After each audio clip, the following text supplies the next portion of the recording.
Continuando o nosso programa, agora estamos aqui para falar sobre refluxo. Quem está aqui comigo é o Dr. Luiz Felipe Goulart, ele que é cirurgião do aparelho digestivo. Tudo bem, doutor? Tudo ótimo. Muito obrigada por nos receber aqui no seu consultório para falar sobre refluxo no nosso programa. Vamos falar. Refluxo é uma doença muito presente, quase 10% da população brasileira apresenta refluxo hoje, mais ou menos 25 milhões de pessoas. Então acho que é importante a gente falar um pouquinho sobre isso.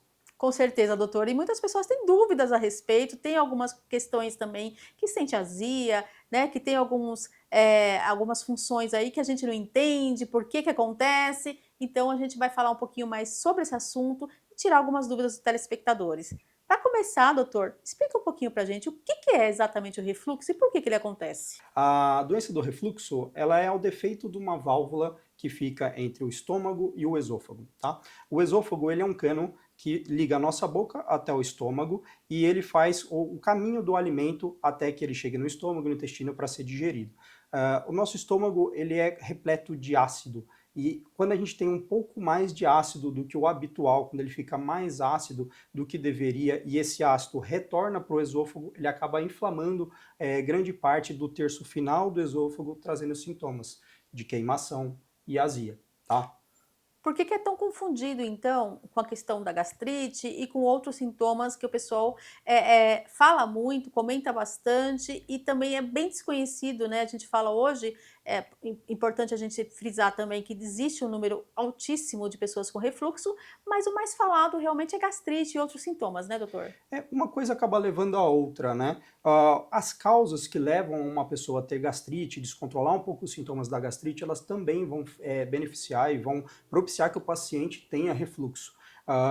O fato do estômago estar mais ácido, ele vem advindo de situações comportamentais, né? Ele vem através de hábitos alimentares, ganho de peso excessivo, vem através de falta de atividade física, às vezes até por conta de uma ansiedade, um estresse, vão deixar um ambiente mais ácido e esse ácido, essa alimentação mais gordurosa, vai fazer com que a válvula que separa, ali, a portinha que fecha a entrada do esôfago para o estômago fique entreaberta, ou ela passe mais aberta, o tempo mais aberto do que o normal, e com isso esse ácido vai acabar chegando no esôfago novamente, onde não era para ele estar, e o esôfago não é feito para receber esse ácido. Com isso ele inflama, essa inflamação ela pode se prolongar e a depender de quem está sentindo e do grau onde essa inflamação atinge, eles vão ter sintomas diferentes.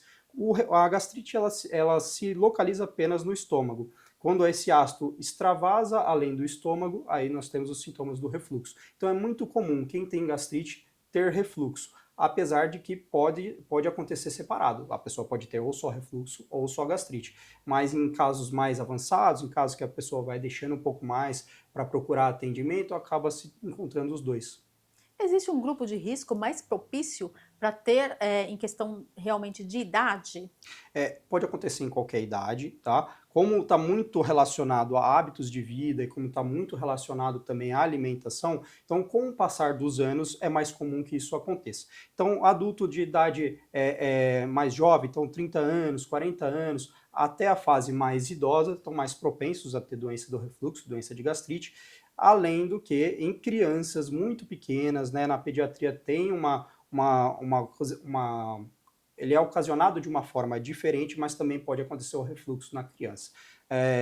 Tirando isso, nós temos os pacientes obesos e sobrepesos. Eles têm, por conta do aumento do volume abdominal, uma pressão maior sobre o estômago, e por conta dessa pressão maior no estômago, ele acaba empurrando esse estômago para dentro do tórax e fazendo com que essa válvula não funcione adequadamente. E com isso, ele propicia ao paciente ter um pouco mais de refluxo.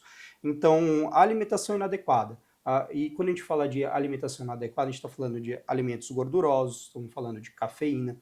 E a cafeína ela está muito presente no cafezinho, mas ela também está presente na Coca-Cola, está Uhum. presente nos chás, então, energéticos. Hoje, o pessoal que frequenta a academia com os pré-treinos, então é muito comum também doença do refluxo em atletas que fazem abuso desse tipo de substância, além do doce, açúcar, alimentos açucarados, eles propiciam bastante também o ambiente mais ácido e a doença do refluxo e o relaxamento do esfíncter, a abertura dessa porta.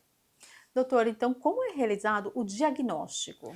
O diagnóstico é baseado em conversa. A gente, inicialmente, com uma boa consulta, conseguindo elaborar todos os sintomas que o paciente está sentindo, ele vindo, chegando aqui para mim falando, eu tenho queimação, eu tenho azia, eu tenho um pigarro, que são sintomas mais atípicos, eu tenho uma tosse seca, às vezes uma asma que não está conseguindo tratar, uma sinusite de repetição.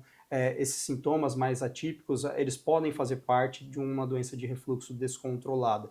Não é infrequente os pacientes que procuram o cardiologista, os pacientes que procuram o otorrino com outras queixas, achando que a dor no peito é algo cardiológico, achando que aquela amidalite, aquela sinusite é algo que não seja do aparelho digestivo, e esses especialistas encaminharem esse paciente para nós. É muito frequente acontecer esse tipo de coisa. Então, além dessa conversa, existem exames complementares, que eles vão me ajudar a fazer o estadiamento e o grau de evolução dessa doença. O principal exame é a endoscopia. A endoscopia digestiva, eu vou conseguir ver o esôfago por dentro, eu vou conseguir ver o estômago e a primeira porção do intestino. Com isso, eu consigo saber o quanto está inflamado, até onde está inflamado, fazer pequenas biópsias se for necessário, ver se existe alguma mudança no tipo da anatomia do esôfago, inclusive ver a hérnia de hiato. A hérnia de hiato é o deslocamento do estômago entre a posição habitual dele para dentro do tórax, e isso faz com que esse espaçamento propicie a pessoa a ter refluxo. Então ele é muito importante também para eu saber, porque isso vai definir qual vai ser o tratamento definitivo da pessoa. Ou seja, é muito importante que aos primeiros sinais você procure um especialista, faça realmente os seus exames, fale das suas queixas e não se acostume, né, com esse refluxo, com esse mal-estar que está te levando. De repente você vai até a farmácia, compra ali uma coisa imediata e também não vai ter resultado. Então depois você vai ter sintomas novamente, então procure um especialista. Doutora, agora vamos falar um pouquinho sobre os avanços em questão dos tratamentos, inclusive de cirurgia? Certo. O tratamento mais básico do refluxo são os tratamentos medicamentosos. A gente inicia com os medicamentos inibidores de bomba, que a gente chama, são os prazóis da vida. Então, o omeprazol, o pantoprazol, o deslanzoprazol são ótimos medicamentos. Eles fazem a regulação da quantidade de ácido do estômago e o quanto esse estômago fica ácido. Com isso, ele impede que esse refluxo seja mais ácido, impede o mau funcionamento da válvula. Além da mudança de hábitos, alguns pacientes vão precisar seguir com um tratamento cirúrgico. Quais são esses pacientes? Os pacientes que não se adequam ao uso de medicação de forma contínua, e não é difícil você ter um paciente que precise fazer o uso contínuo da medicação, aquele que eu coloco a medicação, ele melhora os sintomas, eu retiro a medicação, ele volta a ter sintomas, então ele fica constantemente usando a medicação. Um paciente que tenha uma hérnia de hiato volumosa, ou um paciente que ele tenha uma obesidade muito importante. Então, esses pacientes a gente vai acabar direcionando para o tratamento cirúrgico. Hoje, o tratamento cirúrgico mais aceito, o mais avançado, é através da cirurgia robótica.